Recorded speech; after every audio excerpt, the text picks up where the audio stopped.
What is going on, everybody? Welcome back to the channel. My name is Rafael Ibarra. You already know me. And today we are getting into my NFL 2024 best ball exposures. It's about $1,000 portfolio drafted with NFL players. We are going to see what I have, victory lap some players, players that I'm kind of worried about for rest of season, and players that I think can have a role throughout the season that I did get exposure to. Right now, I'm gonna be trying to move through this as fast as possible. Going through the entire 32 teams of the NFL. We are going to start off with the NFC North. In the NFC North, starting with the Lions, I had about 12.2% of my portfolio going to Amon-Ra St. Brown, 10.3% going to David Montgomery, and so on and so forth. You guys see it on the screen right here with me. The reason for Amon-Ra St. Brown and a year after his breakout, which was last year. Last year or this last summer, we were drafting CeeDee Lamb with his fourth year. Um, and we were thinking maybe he has to work for his contract. He gets his contract before the season begins, and so does Amon-Ra St. Brown. But unlike CeeDee Lamb, Amon-Ra St. Brown is in his third, going on his fourth season in the NFL, which is why I projected him to have a lot more yards this upcoming season. Maybe Sam Laporta. My thinking was maybe Sam Laporta drops down in efficiency. Maybe Jameson Williams is still not the guy. Well, those two takes were kind of right and kind of wrong. Right now, going into week 4, we haven't seen very much of Sam Laporta as we did last year. We do see the backs quite a bit, which is why I have David Montgomery and Jahmyr Gibbs with a good amount of portfolio, higher than that 4% exposure blanket like most analysts like to talk about. For me, going on throughout my portfolio, I was just thinking, what are the players that I'm okay having more exposure to, and what are the players am I okay having less exposure to? And that's what I'm going to probably continue throughout next year.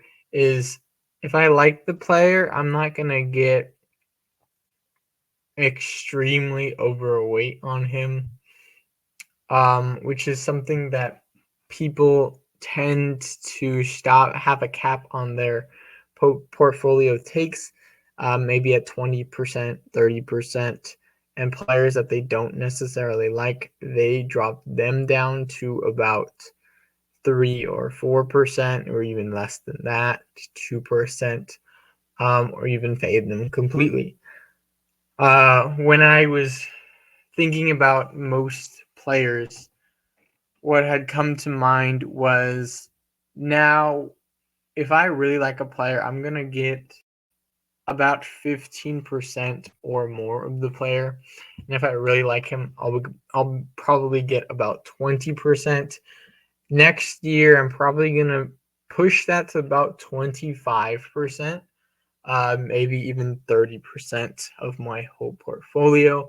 You want to shoot for the home runs. It's a home run derby in best ball, meaning if you hit the ball out of the field, your points count. But if you hit a double, a single, if you even just hit it in the outfield and it stays inside the park, it could be a triple in a game. But in the best ball world, the triple just does not matter. So, which is why I see this Amon-Ra St. Brown, and right now the week 1 looked really bad. Jameson Williams looked really good. and which is why the Lions portfolio, if I had to switch something, Tim Patrick was being drafted more so with Denver. I thought he could take over the Khalif Raymond role, which is why I didn't draft very much of him, only 6% of him. But I thought maybe Tim Patrick can be another usable player in this passing offense. Their defense wasn't that strong last year, and going into this year doesn't look like that either. They have a very good pass rush and a very good, I believe, run defense, but this Lions defense does not look as good as we might have expected, which is why we all had the Lions maybe scoring a good amount of points, but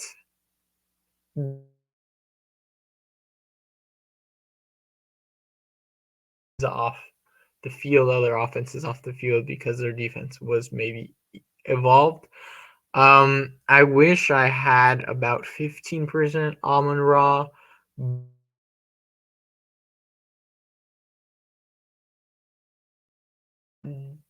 JJ Justin Jefferson, I think that was the difficult part. I did get a little bit of exposure to him. I moved back on to the Amon Ra train just because I thought that Amon Ra would give me a better floor and possibly even a ceiling potential with an established quarterback once JJ McCarthy went down. Now, Sam Darnold, props to him. He's playing a phenomenal job. But usually, once those established backup quarterbacks get to game 4, game 5, they kind of break off. Kevin O'Connell is a really good head coach and is an offense that I want to target next year, the Vikings. But for the Lions, I think they're going to run the ball. They're going to feature their running backs a lot more. Maybe not feature Sam Laporta as much. Maybe he's dealing with an injury. We just don't know. And Jameson Williams will get his targets. So going into next year, I think I would have to drop Sam Laporta a bit in my exposures. But 10% isn't horrible. It's a really good offense. And especially if Ben Johnson stays, I think he's a fine offensive coordinator right now. We're just seeing offenses not perform as we expected them to going into this year. But Jahmyr Gibbs, I think I want a little bit more of him and not so much David Montgomery. David Montgomery this backfield is very beautiful in the way the usage is. Both running backs are able to get their fantasy points and they're able to complement each other. The only thing is when they go against a smarter defensive head coach, when David Montgomery is in the backfield, you kind of know that he's gonna get the handoffs, and you know Gibbs is gonna get the pass, the checkdowns for in passing volume. So, and I think that's why David Montgomery is getting a little bit more checkdowns, which is why I think it's another reason why I think his efficiency won't go so far down next year. But if, of course, he gets hurt because he's going on another year in the NFL, Jahmyr Gibbs is just a younger back going only into his third year. He's working for that contract. Maybe after next year, I think Jahmyr Gibbs is a play next year. Amon-Ra St. Brown, I think I might fade him a little bit more compared to Jameson Williams. Jameson Williams, they're only about a year apart removed in the NFL, but I think he's also going to be working for his contract, and I think that's a very viable play. Jameson Williams, I think he's being used in a really good way. This is a really good offense, and they're probably going to start clicking in a couple of weeks heading into the middle and end of the season when they really need their offense to start working. That's the Lions. Moving on to the Packers, I had a lot of tight end exposure just because, and I really don't like the way those two are percentaged out, or my exposure is to them. I thought Tucker Craft, when reviewing both of their games, I really like to go off my eyes and see, okay, can this guy get open? Is he fast? And that's another reason why I was on a really good player, a really good prospect going into this year, and he's having a phenomenal rookie season, Malik Neighbors. But I really like the way, really didn't dive deep into these wide receivers. Not even just turning on just plays that they were getting. I thought Jordan Love was a decent quarterback, but now that he's a pocket passer and these pocket passers are more so being used in a way that is actually helping their offenses more than hurting their offenses. And these running quarterbacks or scrambling quarterbacks are hurting their offenses a little bit more.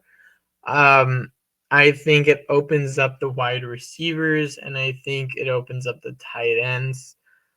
Um, I don't have much exposure to. Yeah, I had maybe 1 to 2% Josh Jacobs, um, and Marshawn Lloyd. You see that usage in there. I just didn't know how to play these running backs. I thought this was a Jordan Love was just the player that was very polarizing to me.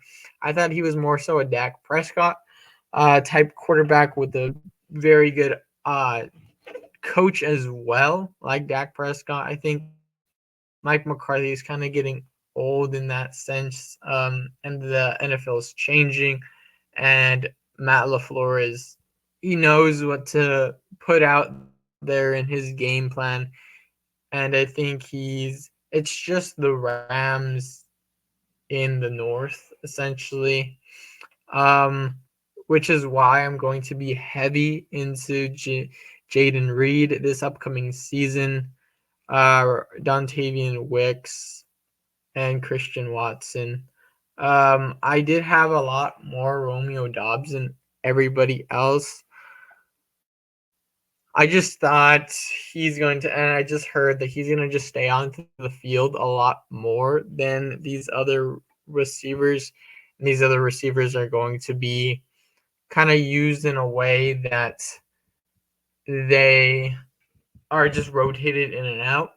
But going back to watching the Packers offense, I think next year they're going to, if not this year, fight for that first seed. And this division is going to have 2 to 3 playoff teams, with the Packers, most likely the Lions, and even the Vikings. And the Bears could get in there if they find a good enough head coach and offensive coordinator, and Caleb plays better. But I think the Bears are a lot further than the Vikings because of their head coach.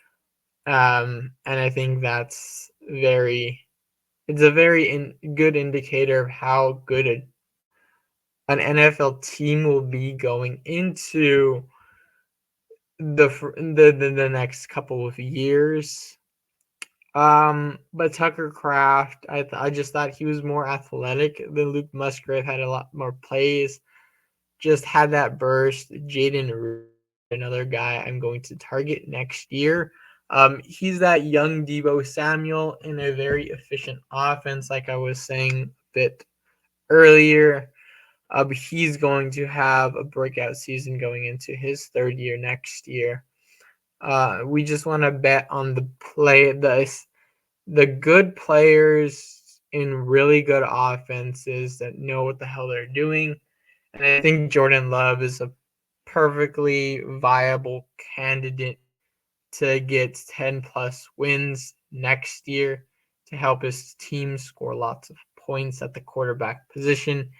And Matt LaFleur is a really good coach, possibly could be the head coach of the year for this year. We are going to go to the Bears.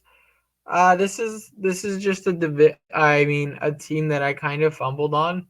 You kind of really listen to the analysts, and then you put into your own little sprinkle of, okay, how can this team possibly be as good as they're projected to be, but in a different way? And that's why I have so much exposure to Khalil Herbert. Like I said, I was really into Khalil Herbert and not DeAndre Swift like everybody else.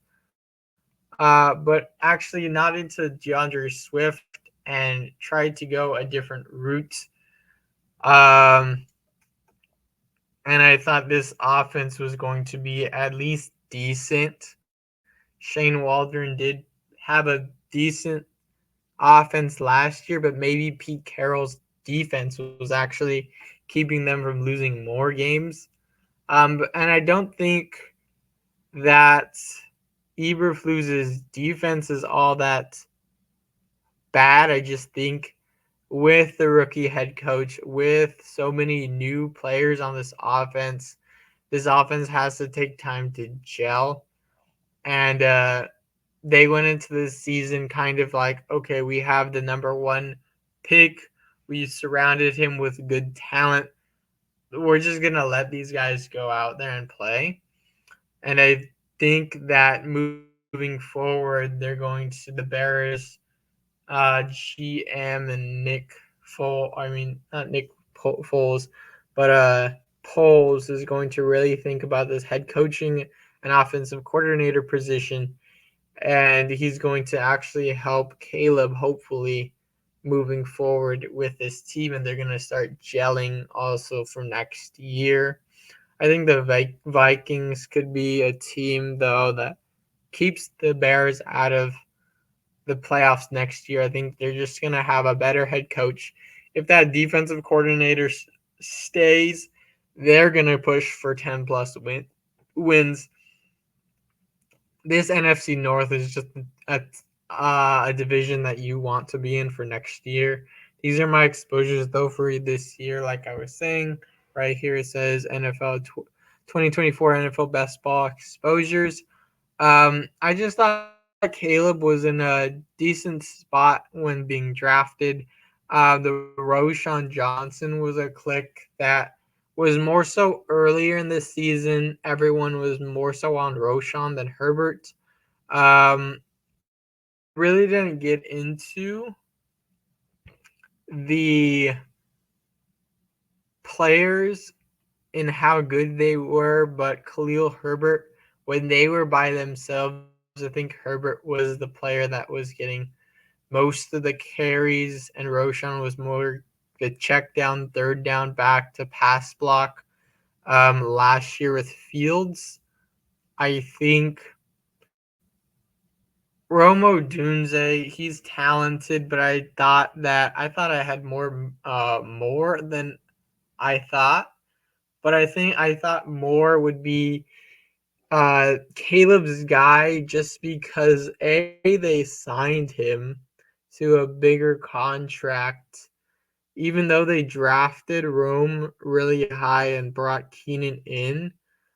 I thought that DJ Moore was just going to be the alpha in this offense, um, because he's the deep ball threat. And I thought when reviewing Caleb's film, I thought he was more so a deeper ball passer. He's going to be that check down guy. And then if Keenan Allen got hurt, which is why I have some fade, but I actually have a decent amount of Keenan Allen. I thought maybe DJ Moore would get the little underneath stuff as well, the yak stuff. Just this is an offense that I thought would really be better, and I thought they were going to run the ball a lot too as well. Um, or at least have it a bit balanced.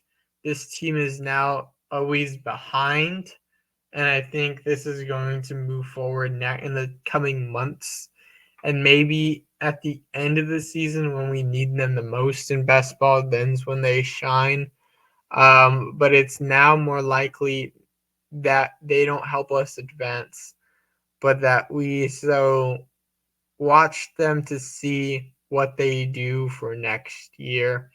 I'm going very slowly, and I only have a half an hour more because I have to get to work. But we are on the Vikings now. I faded them just because of the JJ McCarthy injury. I don't even have the Sam Darnold in here, so respects to Sam Darnold for being such a good player in these first couple of weeks, and respects to Kevin O'Connell for leading this team and carrying them.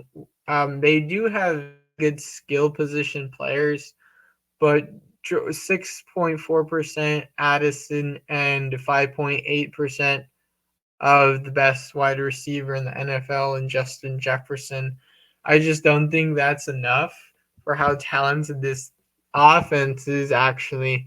Aaron Jones, he's playing phenomenal and he hasn't really showed the age.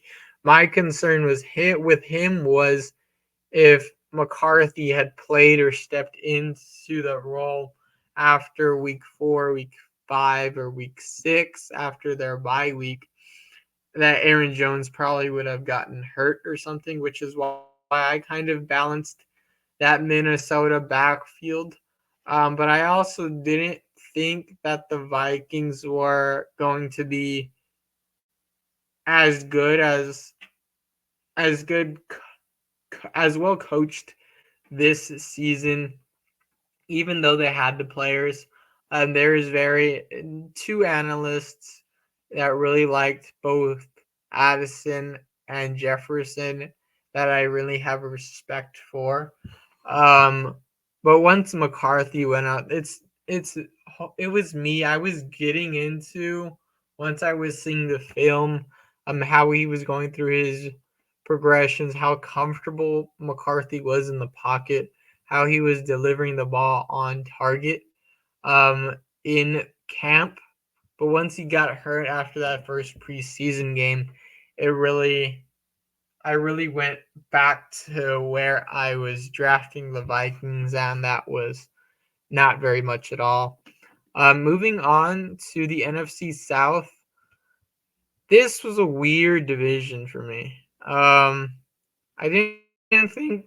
Oh, excuse me. I thought I'll start with the Panthers because I thought that they were going to surprise everybody. I thought Bryce Young was going to do something in his young career with the new head coach. But it seems more like his fault and not so the coaching's fault and the players around him, which is why I have 19.2% Bryce Young.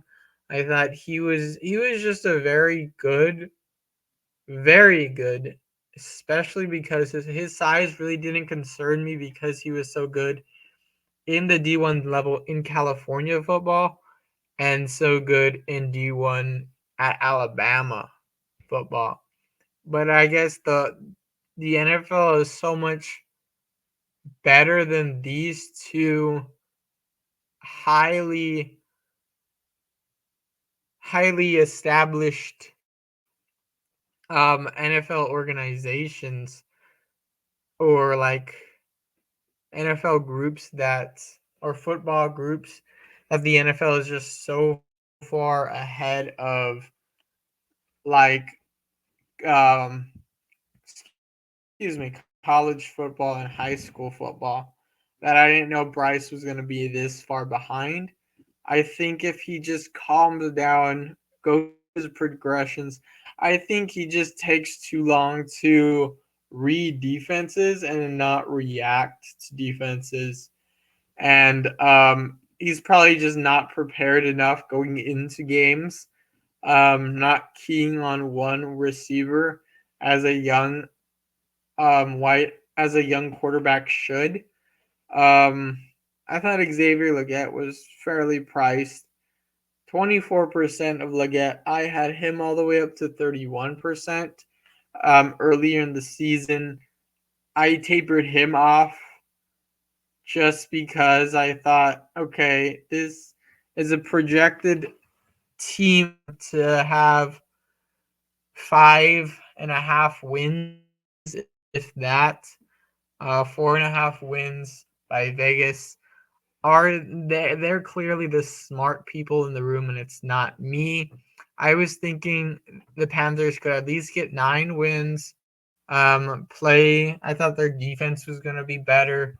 They showed that last year. I guess losing a key defensive end and a couple corners was very heart-stroking, even though and hurt them very much, even though they got players on the offensive side. I think they could clearly be worse than they were last year.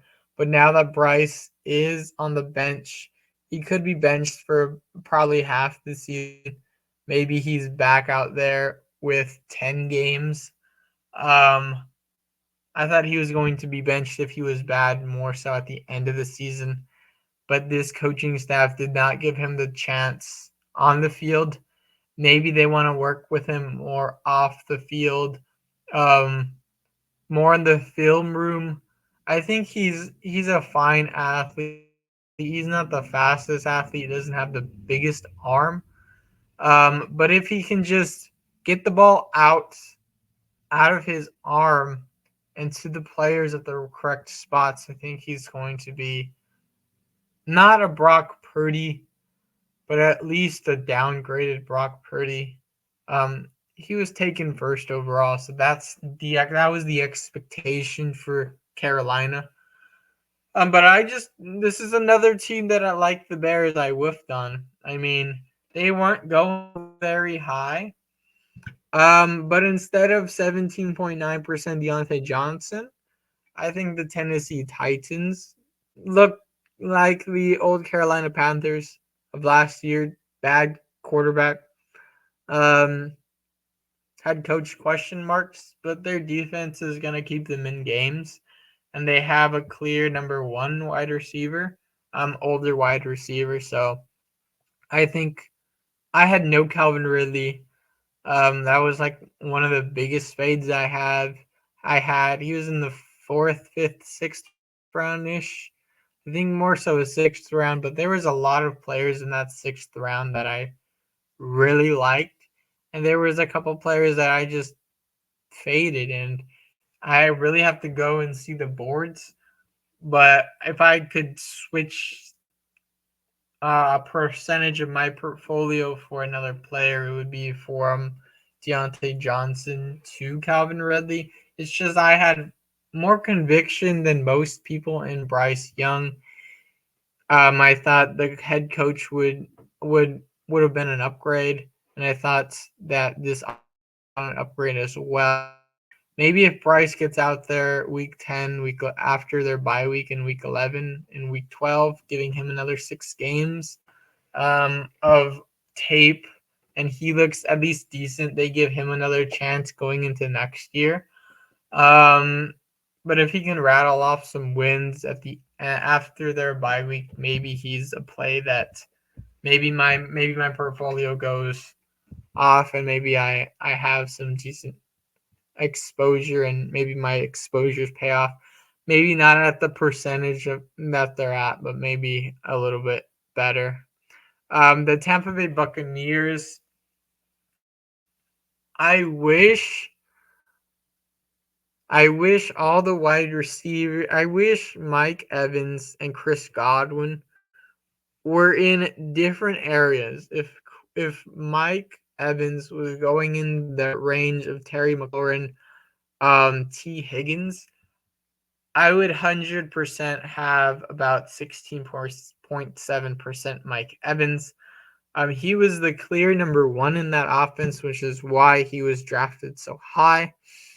I just thought round 2, round 3, I really want the players that I think can go early round 2, even round 1 next year. which is why I passed on the Bucks. I did think that the Bucks were going to be the better team in this division. Getting 10, they had 10 wins last year. They did lose their offensive coordinator to the Panthers, but I think their defense was okay.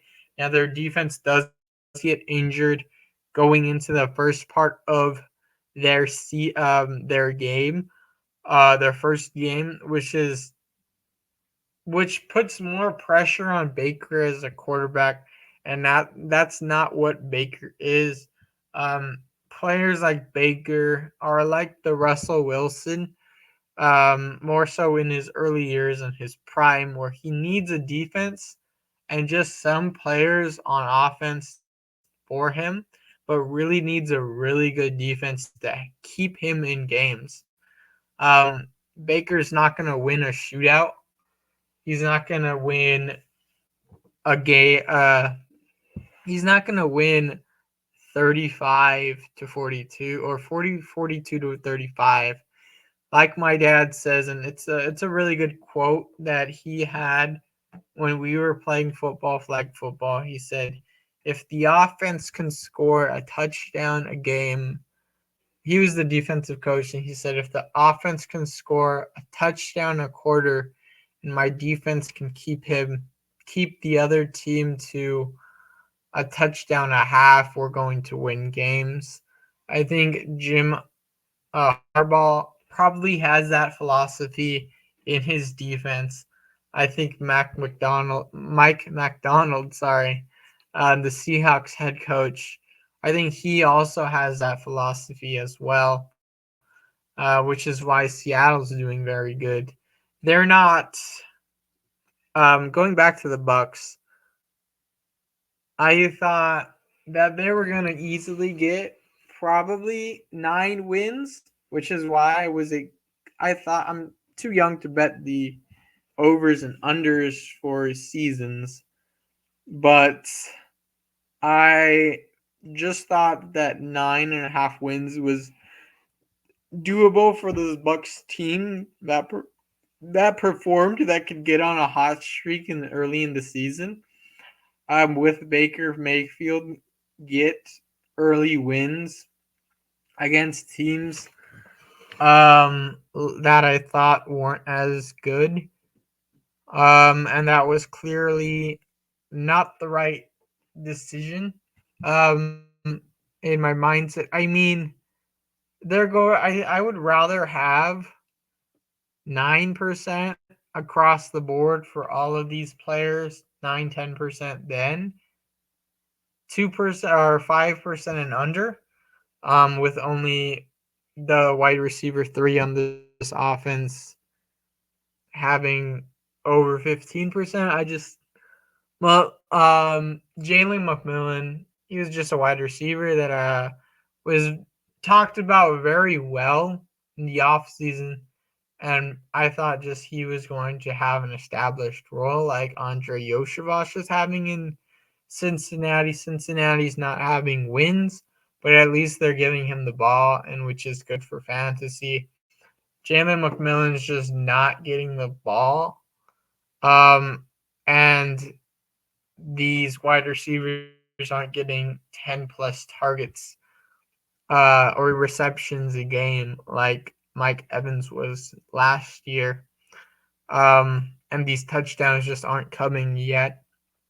I do have a decent amount of Bucky Irving, but I think that it's just not enough. I didn't. There was another analyst that I really love. Was really into Bucky Irving this year. After I saw the clip, I wish I had saw the clip of him against Denver, or against another team in college.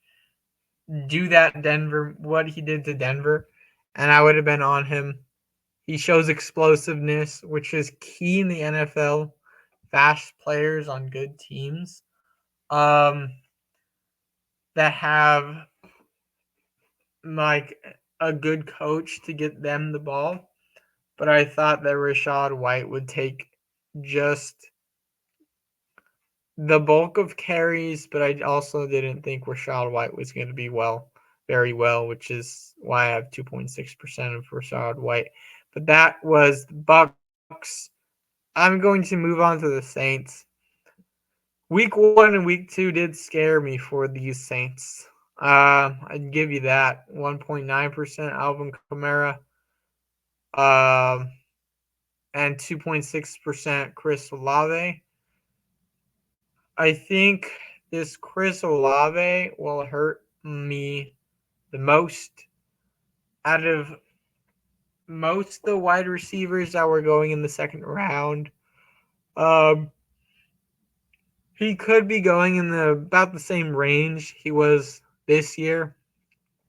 But who knows if they deal with injuries going forward as a team or deal with injuries going forward next year.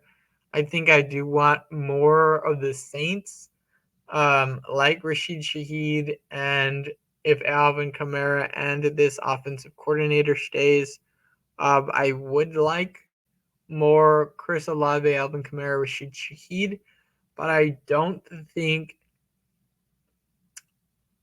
that they're just a team that will push year in and year out for playoffs and playoff berths and a team that scores lots of points. I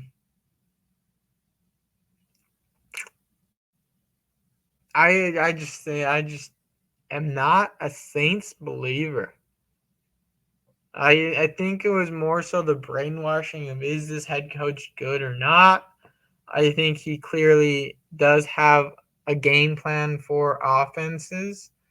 Um, Held multiple offenses this year under 15, 20 points, I believe. Um, but it's more so the Derek Carr at quarterback. He was with Gruden, or at least decent, leading them to about 9 wins and almost a playoff berth. Oh, excuse me. But I think he's over the hill. I think if either Spencer Rattler shows something, he was getting a little bit of hype going into the season at quarterback. I really liked his play, but because of the size and his immobility, he probably has a career like Bryce Young. Gives him a couple starts, but he doesn't have that draft capital as Bryce Young. He'll probably just be a backup quarterback for life, which is why they need to look for a quarterback. Let's say if Trevor moves off, or if the Jags want to move off Trevor. There's just a lot of quarterback issues right now that we are seeing early in the season, and I don't think Derek Carr is in that range right now because offensive coordinating is so well, or is at least better than average. But I think Derek Carr kind of hurts this offense as a quarterback. He'll have good games and he'll have not so good games. He's just very volatile. Won't give you that. If he was Jared Goff, I'd be smashing the Saints. Just a quarterback that can put the ball where it needs to be. Has established himself as a good pocket passer. Has led the team to multiple playoff victories, and even a Super Bowl. But I'm just not in on the Saints. I thought that they also had a hard schedule going into the year, but I would have to reconsider that thought of the schedule. And I thought they were going to have injuries or something with Kamara, and they really don't have a number 2 running back in Kendre Miller. I don't know what that guy's up to. Going into the Atlanta Falcons, this is another team where I just thought they're going to also have a very difficult schedule. I wasn't too in on the quarterback, um, their offense, even their head coach. I thought many TV. I'm just gonna say their names. I thought Colin Cowherd was out of his skis for thinking this is a 12 plus win team. I think in the NFL it's very difficult to get 13 wins. Even now, I think if you get to 12, it's like you had this amazing season, even with the added game or even added 2 games next year. Um, I just think the NFL coaching has gone down. These players maybe don't execute as high of a level and they're not being put in the right position. I just didn't think now moving forward, I thought Darnell Mooney is playing pretty great, but I wasn't a Kyle Pitts guy. You do see that 4.5% exposure to Kyle Pitts, but it wasn't really. I was doing Kyle Pitts plays more so as okay, what if he goes off with the players I have and the tight ends that I don't have and the tight ends that I'm really in on don't go off? And that's what kills me. That's what I did for more so Kyle Pitts and the players that I was uh more so like even kill on or really didn't think that they had the ability to explode. I thought Bijan was fine, but Bijan was more so like that Mike Evans play where just the position that he was going was not where I wanted him, which is why I only have 5.8%. I really thought, and especially I think moving forward, even though efficiency in the offense is down, I think that starting off in best ball with 3 really good wide receivers. Let's say you start off, and this is a start that I really didn't have because I thought these teams weren't going to be as good, or I thought that this player with this player was just they were too dominant as the wide receiver ones that I thought if they just get double teamed, their team is going to have problems in the offense, and that was a Justin Jefferson, Malik Neighbors, or Justin Jefferson, Chris Olave, Malik Neighbors start. Right now, it sounds really good to me. Those are players minus Malik Neighbors that I only have. I have less than 5% of Olave and Jefferson, like you guys saw. Neighbors, I'm about 12.2%. I was about 23% though, and I really think I should have kept that about 18%, and that really pisses me off. I thought LSU wide receivers are way better than these Ohio State wide receivers. And I thought, even though Jaden Daniels was really good, I thought Malik Neighbors, I was even considering, wait, is Brian Thomas Jr. better than Neighbors? And that was before the draft. Now, once I saw Neighbors' explosiveness, he does have this thing with his arms that he doesn't really move too high when he runs. But he's already a fast player that he doesn't even need his arms to run. Um, which is why I think that was like, okay, this guy is this good and he doesn't do this thing that I like. Um, but I also thought that Neighbors was also going to be. I was thinking that the Giants were underrated, but I did think that Neighbors was just that guy, and he was going to be just that guy. in New York. But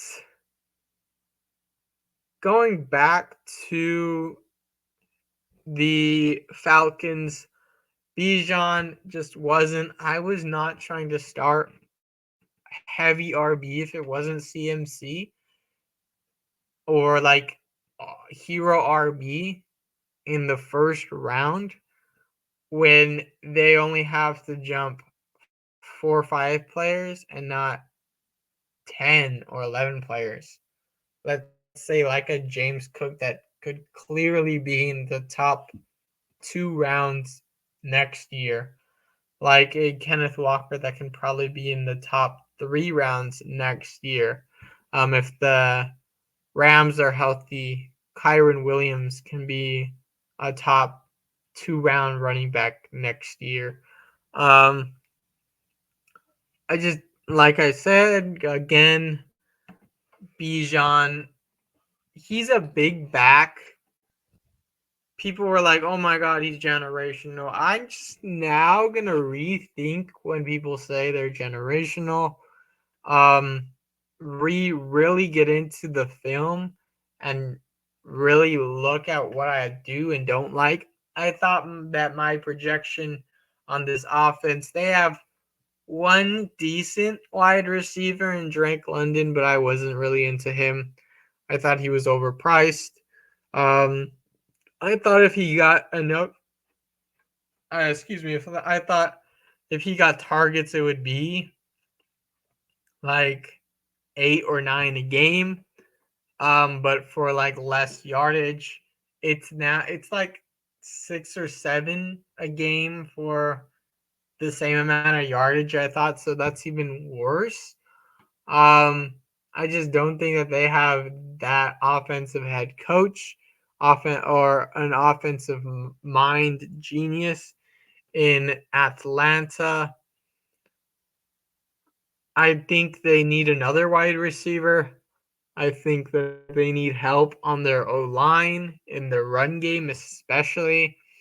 They look horrible against the blitz. Kirk cannot move, and their schedule looks horrible. Darnell Mooney is more so the established number one.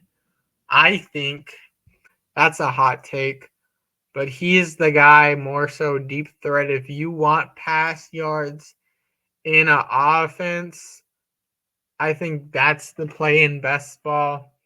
In DFS, you do like a Darnell Mooney on Atlanta if you think that Atlanta will have a good offensive game, good offensive game script. But I think Drake London is more so like a DK Metcalf kind of, where he's gonna get the targets. Are his hands that great? Can he move? They're both 6'4".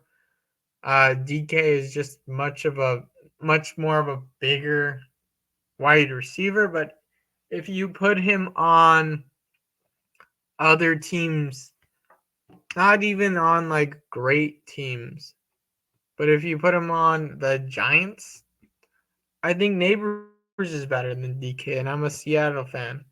I don't think London is better than Neighbors either. So they have a good number two. Drake London just overpriced at where he was going. Bijan overpriced at where he was going. I think in basketball it was just more. It's more so. Are these players at good prices?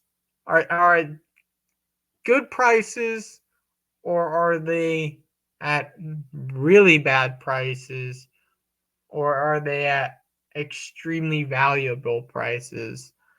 And I thought the Falcons, the Saints, and the Bucks were all at more so even kill prices in basketball. And I didn't think that their offense were gonna be electric. So the way that I was thinking about it was, okay, if these guys hit, they'll hit maybe once or twice, 3 times, 4 times even a year. But are they going to pay off when I need them to pay off? And are they going to pay off throughout the year at where they went? And to me, even though the whole NFL, in terms of their offenses, aren't hitting great, I thought these three teams more so, um, and even the Panthers now, are teams that are going to hit in a massive way in terms of their offensive efficiency, the way they play, the schemes. I think they'll be fine. They're going to compete in their divisions, which is maybe something that kind of influenced me to get a little bit more than just 2% exposure to all these players in this division, um, because they play them twice a year. But if they play them after week 17, it kind of defeats the purpose. But anyway, the wrap up to the NFC South, and probably the video is NFC South is not a division probably that I want to be exposed to next year once again. I think that way I kind of called my shot. I wish I had a couple players that I had more exposure to and a couple players that I had less exposure to, but I don't think unless these teams really start rattling off some wins, their quarterbacks are just okay. Yeah, they can make the playoffs. Quarterbacks, okay, they can outscore some offenses, but this is now turning more towards a defensive league, a running league, and maybe Bijan stays in the top two, um, best ball draft. What is it? I can't think of the word right now. But maybe these players are in the right position. Maybe they can move forward next year and even do better. But it's gonna take this division to really hit on all cylinders, and I don't think they have the coaching, which is what you really need this year and moving forward. And I don't think they have the quarterback. I think they have decent pieces, but I think those two are the the oil that helps the engine run smoothly. Which is why if you're going to invest, if I was to say you have 100% of your portfolio in either the North or the South, what are you gonna take? I'm gonna take the NFC North and not the NFC South. Um, because they have really good head coaches, minus the Bears right now, and really good players that can do what the head coaches and offensive coaches want them to do well. I liked the exposures that I got. I wish it was more so, um, a little bit more with the North. I thought they were going to compete fairly well, um, against each other, but that is all I have for today. I will probably most likely put out this video tonight and put out another one with the NFC East and West tomorrow, and hopefully get everything recorded so that we have all the divisions posted for you guys, or I have all the division posted for you guys. But this was just a review of my portfolio of the NFC North and South. I hope you guys enjoyed. Hopefully, Amon Ra can be that wide receiver one that I was projecting him to be. And hopefully Khalil Herbert has a spark for the Bears. Hopefully, the NFC South doesn't kill me. Hopefully, the Panthers are the team to beat in the NFC South. Hopefully, Bryce Young can come back to being Alabama modern day Bryce Young. But it is best ball. It's the highest outcome? What are we hoping for? And that's what I'm hoping for. I hope you guys enjoyed the video. I hope this helps you guys moving forward, maybe in your leagues or in best ball and DFS. But I'm more so playing props a little bit, but more so just watching the games, seeing my takeaways. I'm getting ready for next year. I mean, once the NFL season starts, you're just watching for next year. You're already in training camp. You're looking for players that you want on your teams. You're in that position that the NFL is in like March through June, March through July. Looking for players that can help your team for next year. Really looking at the film, all 22. All right, guys, I'm going on a rant too much. I need a shower. I need to get going. I have a long drive. Love you guys. Deuces.